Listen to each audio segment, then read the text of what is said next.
ఆంధ్రప్రదేశ్ ప్రభుత్వ ఉద్యోగ పెన్షనర్లకు ఒక ముఖ్యమైన అప్డేట్ అయితే వచ్చింది. రాష్ట్ర ట్రెజరీ అండ్ అకౌంట్స్ శాఖ మే 11వ తేదీన ఒక కీలక మెమోను విడుదల చేసిందండి.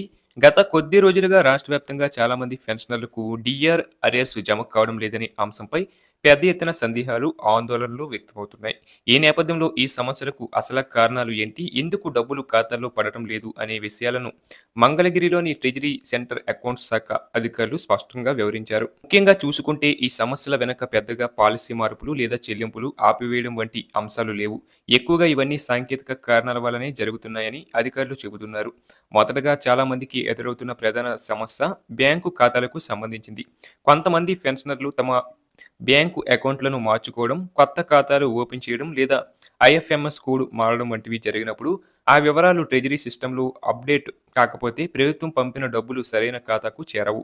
ఈ పరిస్థితుల్లో ట్రాన్సాక్షన్ ఫెయిల్డ్‌గా చూపిస్తుంది. చాలామంది పెన్షనర్లకు ఇదే కారణంగా డీఆర్ అరియర్స్ జమ కాలేదు. ఇక రెండవ ముఖ్యమైన సమస్య మరణించిన పెన్షనర్ల విషయంలో వస్తుంది. ఒక్క పెన్షనర్ మరణించిన తర్వాత అతని లేదా ఆమె పేరుతో ఉన్న బకాయిలు నేరుగా వారి కుటుంబ సభ్యుల ఖాతాలో జమ కావు. దీనికోసం వారసులు తమ లీగల్ హెర్గ్‌గా నిరూపించే అవసరమైన పత్రాలను సంబంధిత సబ్ ట్రెజరీ ఆఫీస్ అధికారులకు సమర్పించాలి. ఈ ప్రక్రియ పూర్తయ్యాక మాత్రమే ప్రభుత్వం ఆ అరియర్స్‌ను అధికారికంగా చెల్లిస్తుంది.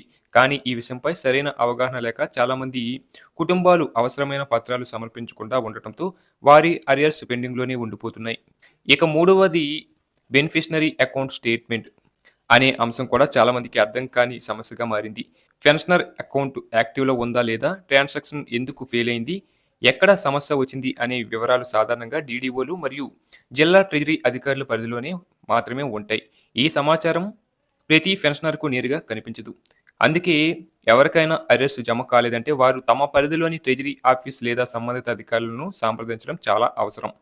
ఇక ఇప్పటికే రాష్ట్ర వ్యాప్తంగా డీడీఓలు మరియు ట్రెజరీ అధికారులు ఈ సమస్యలను గుర్తించి వాటిని పరిష్కరించేందుకు కసరత్తు చేస్తున్నారు. సాంకేతిక సమస్యలు ఉన్నప్పటికీ ఒక్కొక్క కేసును పరిశీలిస్తూ అవసరమైన మార్పులు చేసి ఫెయిల్డ్ ట్రాన్సాక్షన్లను మళ్లీ ప్రాసెస్ చేస్తున్నారు. అధికారులు చెబుతున్న దాని ప్రకారం ఈ ప్రక్రియ కొనసాగుతుంది మరియు త్వరలోనే ఇప్పటివరకు డీఆర్ అరియర్స్ జమ కాని అర్హులైన పెన్షనర్ల ఖాతాల్లో డబ్బులు జమ అవుతాయి. మొత్తానికి చూస్తే ఈ సమస్యలు శాశ్వతమైనవి కావు. పూర్తిగా సాంకేతిక కారణాల వల్ల వచ్చినవే. కాబట్టి పెన్షనర్లు తమ బ్యాంకు ఖాతా వివరాలు సరిగ్గా ఉన్నాయో, ఐఎఫ్ఎంఎస్ సమాచారం అప్డేట్ అయిందా అని చెక్ చేసుకోవాలి. అలాగే అవసరమైతే సంబంధిత ట్రెజరీ అధికారులను సంప్రదించి సమస్యను పరిష్కరించుకుంటే పెండింగ్‌లో ఉన్న డీఆర్ అరియర్స్ త్వరలోనే వారి ఖాతాలో జమ అయ్యే అవకాశం ఉంది.